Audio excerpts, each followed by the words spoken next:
तो हेमंत सोरेन को ईडी का समन मिला है और कल पूछताछ के लिए उन्हें बुलाया गया है, लेकिन इस पर बीजेपी की क्या प्रतिक्रिया है? मेरे साथ इस वक्त निशिकांत दुबे मौजूद है, गोड्डा से सांसद है। हेमंत सोरेन पर ये जो अवैध खनन लीज मामले में जिस तरह से कल समन बुलाया गया है, क्या कहना चाहेंगे? देखिए, बीजेपी की क्या, कानून अपना काम कर रही है, सबसे पहली तो बात यह है। दूसरा सवाल यह है कि वो माइनिंग मंत्री हैं, मुख्यमंत्री हैं, लॉ एंड ऑर्डर उनके पास है। अभी 2-3 रेड ईडी ने जो है की थी। एक पंकज मिश्रा के यहाँ रेड हुई थी, पंकज मिश्रा के सारे चाटुकारों या दलालों के ऊपर रेड हुई थी।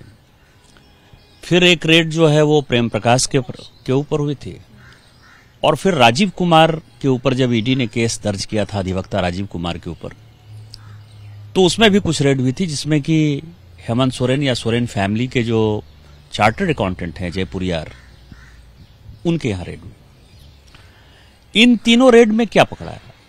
तीनों रेड ये बता रहा था कि 1000 करोड़ का ये कुल माइनिंग स्कैम अभी तक दिखाई दे रहा है। अमित अग्रवाल जो जेल में बंद है राजीव कुमार के केस के सिलसिले में, उसने सेल कंपनी बना रखी है और वो 1000 करोड़ रुपया उसने कहीं न कहीं बाहर भेज दिया है।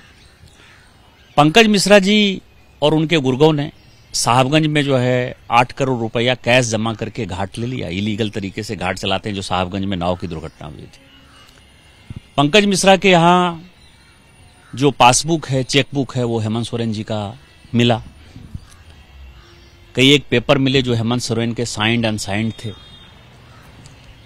जयपुरियार जी के यहाँ जब रेड हुआ, उनके सीए के यहाँ, तो पता चला कि ब्लैक को व्हाइट, व्हाइट को ब्लैक कैसे बनाया जाता है, कैसे इलीगल जमीन खरीदा जाता है, वो सारी व्यवस्था जो है उनके सीए कर रहे थे।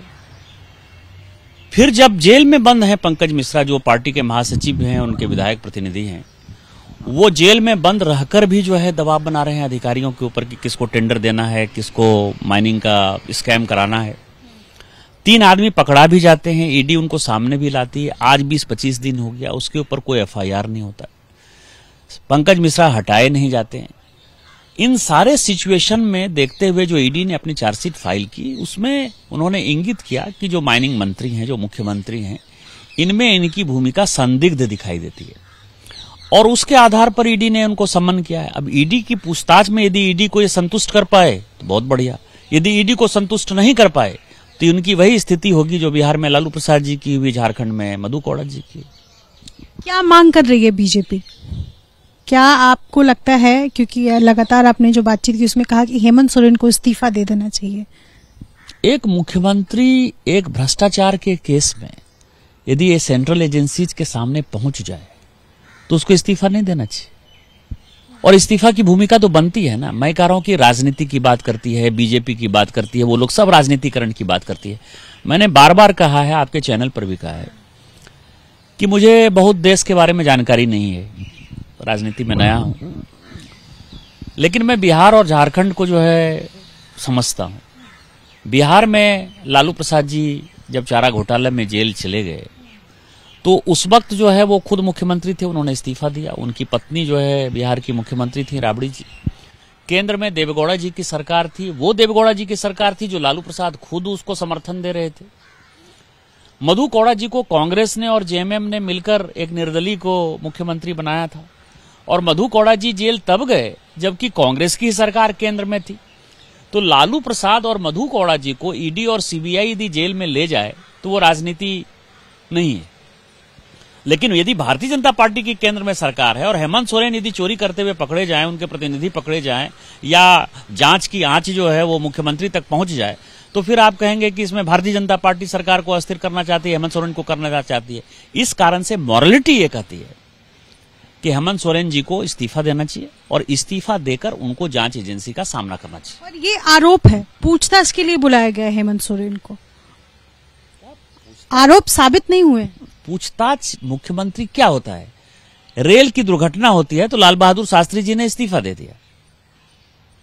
वो थोड़े ड्राइवर थे, वो थोड़े कंडक्टर थे, वो थोड़े रेल चला रहे थे। मॉरलिटी ये कहती है, राजनीति की मॉरलिटी ये कहती है, यदि हमारे ऊपर कोई आरोप लग गया तो आरोप, जैसे लालकृष्ण आडवाणी पर जैन हवाला केस में अडवाणी जी के ऊपर जो है चार्ज लग गया कि उन्होंने जेल हवाला कांड किया।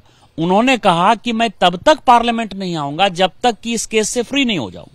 Yashwant Sinha ji leader of the opposition थे, उन्होंने इस्तीफा दे दिया। मदन लाल खुराना जी मुख्यमंत्री थे दिल्ली के, उन्होंने इस्तीफा दे दिया। हजार चीजें, हजार उदाहरण राजनीति में है। चार्ज ही था ना जैन हवाला केस में, और बाद में किसी के ऊपर चार्ज साबित नहीं हुआ, सभी बरी हो गए। लेकिन मदन लाल खुराना जी ने मुख्यमंत्री होने के नाते, दिल्ली के मुख्यमंत्री होने के नाते इस्तीफा दिया था। लालकृष्ण आडवाणी जी ने लीडर ऑफ द पार्टी होने के नाते केवल इस्तीफा ही नहीं दिया था, अगला लोकसभा चुनाव नहीं लड़े थे वो। तो ये राजनीति की मॉरलिटी है, और मुझे लगता है कि इस मॉरलिटी में हेमंत सोरेन जी को जीना चाहिए। पर सीधा सा सवाल ये है कि ऐसा क्यों है कि ईडी सिर्फ उन्हीं लोगों को पूछताछ के लिए बुलाती है जो विपक्ष में है? ये सवाल तो उठ रहा है लगातार बीजेपी पर। ईडी को बीजेपी प्रयोग कर रही है। ये कैसे आप कह सकते हैं कि ईडी उन्हीं लोगों को? क्यों येदियुरप्पा जी को नहीं बुलाया क्या? येदियुरप्पा जी तो भारतीय जनता पार्टी के नेता थे, ईडी ने नहीं पूछताछ के लिए बुलाया। ईडी तो बहुत लोगों को बुलाती है। कई एक ऐसे मेंबर ऑफ पार्लियामेंट हैं जिनके ऊपर, जो भारतीय जनता पार्टी के, जो एनडीए के हैं, मैं कह सकता हूं, आपको दावे के साथ कह सकता हूं कि उनको इनकम टैक्स भी बुला रही है, इनकम टैक्स का नोटिस भी मिल रहा है, उनको ईडी भी बुला रही है। लोगों ने इस्तीफा दे दिया। इस्तीफा उन्होंने जवाब दिया ना। मैं ये कह रहा हूं कि वो मेंबर ऑफ पार्लियामेंट कोई ऐसे कॉन्स्टिट्यूशनल पोस्ट पर नहीं होता है ना। कॉन्स्टिट्यूशनल पोस्ट पर तो मुख्यमंत्री होते हैं। लॉ एंड ऑर्डर आपके पास है, माइनिंग आपके पास है, आरोप आपके ऊपर है। पूरा झारखंड ने, पूरा देश ये समझ रहा है कि आपकी उसमें शायद कोई भूमिका हो, तो आपको मॉरलिटी के आधार पर पद पर आप बैठे हुए हैं ना। मैं तो इसमें रेल मंत्री की बात किया, मुख्यमंत्री जी की बात किया, मैंने एमपी एमएलए की कहां से बात की? वो तो मुख्यमंत्री हैं, इसीलिए मैंने कहा कि उनको इस्तीफा देना चाहिए। तो हेमंत सोरेन, ठीक है आपकी बात, अगर हेमंत सोरेन अगर इस्तीफा उनको दे देना चाहिए तो बीजेपी की अगली रणनीति क्या होगी, इस पर भी नजरें हैं? नहीं, पहले इस्तीफा तो देने दीजिए। मतलब पहले राधा को 9 मन तेल होगा तब ना राधा नाचेगी। पहले मुख्यमंत्री जी इस्तीफा दें, फिर भारतीय जनता पार्टी की क्या स्ट्रेटेजी होगी या किस तरह की राजनीति बदलती है झारखंड में, तो उसके बाद देखा जाएगा। अभी तो मैं मॉरलिटी की बात कर रहा हूँ। हेमंत सोरेन कह रहे हैं कि ये बीजेपी की साजिश है और इस साजिश में कहीं भी जेएमएम या उनकी सरकार को कोई आंच नहीं आने वाली है। मैंने यही कहा ना कि लालू प्रसाद जी जेल चले गए और मधु कौड़ा जी जेल चले गए, ये कौन सी साजिश थी? सरकार तो केंद्र में कांग्रेस की थी या देवगौड़ा जी की थी, जो उनके समर्थन से चल रही थी। सीबीआई और ईडी एक ऐसी संस्था है जो कि एक कानूनन अपना इंडिपेंडेंट बॉडी के तौर पर काम करती है। आज तक देश में ये होता रहा है। देश में कई एक ऐसे उदाहरण हैं कि सरकारी पार्टी के, मैं कह रहा हूं कि राजा साहब जेल चले गए, कनीमोजी जेल चली गई, कांग्रेस की ही सरकार थी ना। हमने थोड़े राजा साहब तो केंद्र में मंत्री थे टेलीकॉम के, गए जेल, उसमें कौन सी राजनीति थी? आज भी डीएमके कांग्रेस को ही समर्थन दे रही है, भारतीय जनता पार्टी को थोड़े समर्थन दे रही है।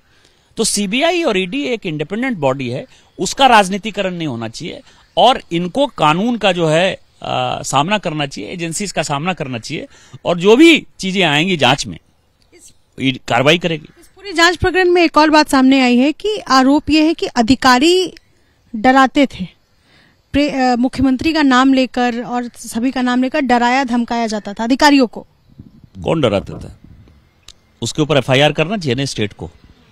यदि मेरा कोई लेटर पैड मिसयूज कर लेगा या मेरे नाम से कोई यदि मेरे ऑफिस से डराएगा धमकाएगा, तो मेरा तो सबसे पहला काम है ना कि उसका इस्तीफा कराना, उसके ऊपर एफआईआर करना, पुलिस को इन्वेस्टिगेशन के लिए कहना। किया है क्या मुख्यमंत्री ने? कौन डराते थे? लॉ एंड ऑर्डर तो उनके पास है, सरकार उनके पास है, राजा तो वो हैं। ये केवल राजनीति से नहीं होता। आज तक मैंने कहा ना कि यदि डराया, पंकज मिश्रा ने डराया, टेंडर के लिए डराया, मेरे ही लोकसभा के हरना बियर और सिकटिया बियर के लिए जो है वो टेंडर के लिए कहते रहे कि इसको टेंडर देना है। आपने आज तक एफआईआर किया क्या कि पंकज मिश्रा क्यों डरा रहे थे, ये 3 फोन का क्यों यूज कर रहे थे? लॉ एंड ऑर्डर तो आपके पास है ना। तो मुझे लगता है कि अब उनके पास बचाव का कोई रास्ता नहीं बचा है। तो क्या होता है कि इसको बिहार, शुद्ध झारखंड में और बिहार में कहते हैं बकथोतरी करना। तो मैं ये समझता हूं कि हेमंत सोरेन बकथोतरी कर रहे हैं। शुक्रिया बातचीत करने के लिए। तो निशिकांत दुबे हैं जो इस वक्त सीधा सीधा कह रहे हैं कि अब उनके पास कुछ बचा नहीं है और उनको इस्तीफा दे देना चाहिए अगर डराया धमकाया गया। तो इससे पहले उन्होंने शिकायत क्यों नहीं दर्ज कराई? तमाम मुद्दे हैं, लेकिन बीजेपी की अगली क्या रणनीति होगी, इससे पहले सबसे बड़ा सवाल ये कि कल ईडी के समन में क्या कुछ होगा, ये देखना है। अपने सहयोगी अजी चाको के साथ निधिश्री, एबीपी न्यूज दिल्ली।